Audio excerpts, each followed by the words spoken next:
Retired U.S. Army General Dana Pittard joins me now to talk about things. We have a huge map here, General, a lot to go over. There have been a significant number of strikes conducted by the IDF, successful strikes, not just on nuclear sites, but on missile sites, on their defenses, on the ways that Iran has been very aggressive towards Israel, as well as very specific strikes on individuals. If you could talk to me about what has been most impactful as we look at this map.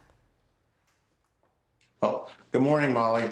As you look at the map, you see that Israel has made some pretty impressive strikes against Iran's nuclear capability.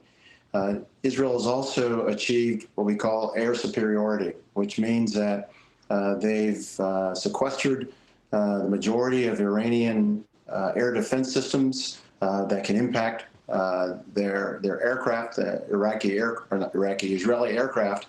So they now have air supremacy, which means that they can bomb literally anywhere they want to in Iran. So far, the Israeli air campaign has been successful. Absolutely. Now, there is talk, the president talking and weighing this major decision that could come within the next 2 weeks, General Pittard, regarding the Fordo site. He's also talked about how, as you mentioned, how successful Israel has been and whether or not that will be necessary. If the U.S.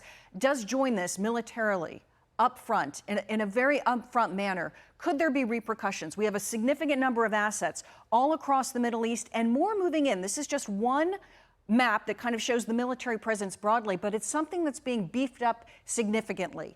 The USS Nimitz, the carrier strike group, joining those assets in the area. There are a great number of additional planes moving into the area. If you could talk about what comes next as the U.S. military continues to move assets into the area, into the Middle East, joining all of these carrier strike groups. Oh, absolutely. There's a lot to unwrap here. First of all, I think it's wise that President Trump is really taking a pause. This is a major decision. And so to take a pause of about 2 weeks, really think about it, look at the situation, talk to his advisors, and talk to our allies, for sure, in the area. We do have lots of troops and bases in the area, but it's more than just the initial impact of that for a strike against Iran. The problem is, if we strike Iran, that really is war, and it's a major war. And before you get into a conflict, you've got to decide, well, how will that conflict end? And we have an example of that from decades ago when Iraq attacked Iran. Saddam Hussein attacked Iran when they were very weak in 1980, and he initially won and kind of declared victory. But Iran kind of said, hey, wait a minute, it's not over yet. We're not going to surrender. So for the next 5 years, Iran did nothing but attack Iraq. And then 8 years later, the war ended with a stalemate with 500,000 people dead. And so we really need to take a good look at this. We should not be backed into a corner by our ally Israel to attack Iran. We need to think about it. I think we need to give peace a chance because the implications of this are greater than just a strike against a nuclear facility. The implications of this is a major war against a nation of 85 million people. One of the other maps that I think is really worth looking at, given what you just said, is about the expansive proxies that Iran has, particularly in Iraq.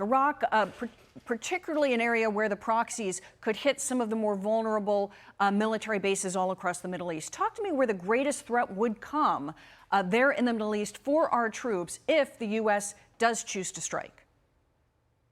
Well, the threats are all over the place. First of all, certainly our facilities in Iraq because of Shia militias, but also, our big air base that is in Qatar. Shipping, the Straits of Hormuz could be closed by Iranian mines, and the small Iranian Navy could actually do that. They could also hit our bases and sites all over the region. Iran has spent years with this axis of resistance with Lebanon, Houthis in Yemen, Syria, and other places. Most of that has been terribly weakened now by Israel, and that's a good thing. But those bases would still be vulnerable to Iranian attacks or Iranian proxies. But they have been hardened recently. So if they do attack I mean, the U.S. has something for that, certainly, who can answer that. But the bigger question is the major war. Do we want to get into a major war in the Middle East over this?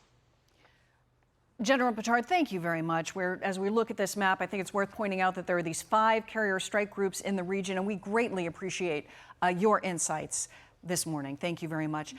I'm Steve Doocy. I'm Brian Kilmeade. And I'm Ainsley Earhart. And click here to subscribe to the Fox News YouTube page to catch our hottest interviews and most compelling analysis.